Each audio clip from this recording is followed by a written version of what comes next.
కాళ్ళకల్ పట్టణ శివార్లో సుమారు 1500 సంవత్సరాల నాటి స్వయంభూ శ్రీ లక్ష్మీ నరసింహస్వామి దేవాలయం ఉంది. ఆ దేవాలయం దగ్గర ప్రతి ఏటా వైకుంఠ ఏకాదశి రోజున ప్రత్యేక పూజలు నిర్వహించడం ఆనవాయితీగా వస్తోంది. ఆ సందర్భాన్ని పురస్కరించుకొని ఆ ఆలయానికి కొద్ది దూరంలోనే ఉన్న దత్తాత్రేయ క్షేత్రం నుండి ఈ నెల 29వ తేదీన వేడుకల్ని ఘనంగా నిర్వహించడం జరుగుతుందని నిర్వాహకులు తెలిపారు. ఆ వేడుకలకు సంబంధించిన పనులు ముమ్మరంగా జరుగుతున్నట్లు వారు వెల్లడించారు.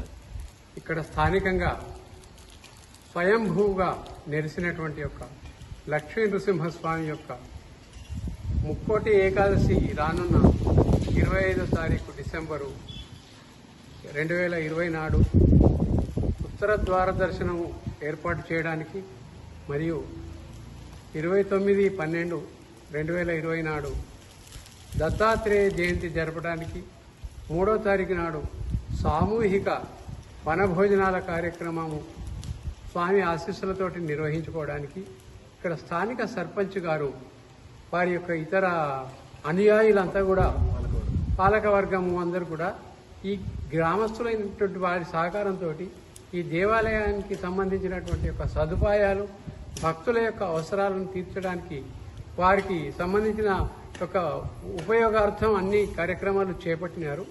అవన్నీ కూడా దిగ్విజయంగా ఈ రోజు నుంచే ప్రారంభమైనవి. అత్యంత శ్రద్ధగా చేస్తున్నారు. కాబట్టి మనం కూడా అందరం కూడా ఈ కార్యక్రమంలో పాల్గొని ఈ 3 కార్యక్రమాల్లో ముక్కోటి ఉత్తర ద్వార దర్శనాన్ని, దత్తాత్రేయ జయంతి కార్యక్రమాన్ని మరియు వనభోజన కార్యక్రమాన్ని అందరం కూడా పాల్గొని స్వామి యొక్క కృపకు పాత్రులైతామని. నారాయణ శ్రీ స్వయంభూ లక్ష్మీ నరసింహస్వామి దేవాలయం కాళ్ళకల్ గ్రామం మనోహరాబాద్ మండలం మెదక్ జిల్లాలోని స్వయంభూగా వెలిసినటువంటి లక్ష్మీ నరసింహస్వామి దేవస్థానం ప్రతి ఏటా వైకుంఠ ఏకాదశి మరియు ముక్కోటి ఏకాదశి అని కూడా పిలుస్తారు. ఆ రోజున స్వామివారికి విశేష పంచామృత అభిషేకాలు, విశేష పూజలు నిర్వహించి ఉత్తర ద్వార దర్శనం భక్తులకు స్వామివారిని దర్శనం చేయడం జరుగుతుంది. అలాగే 29వ తారీఖు మన స్వామివారి ముందున్న దత్తక్షేత్రంలో దత్త జయంతి కూడా వాళ్ళ ట్రస్ట్ వాళ్ళు నిర్వహించడం జరుగుతుంది.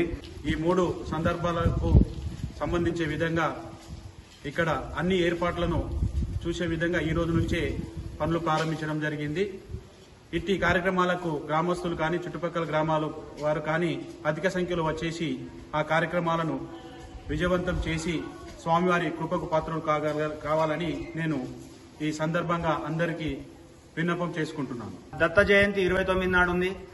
వాటిని కూడా ఆ కార్యక్రమాలు మరి 3వ తారీఖు ఆదివారం వనభోజనాలు ఉన్నాయి. కాబట్టి వాటన్నిటిని దృష్టిలో పెట్టుకొని కాళ్ళకల్ సర్పంచ్ గారు, పాలకవర్గం, ఉప సర్పంచ్ గారు కాళిదాస్ గారు అలాగే ఈ కార్యక్రమాలను చేపట్టడం జరిగింది. ఇక్కడున్న ఏమైనా సదుపాయాలు లేని లోట్లను వారు శాయశక్తుల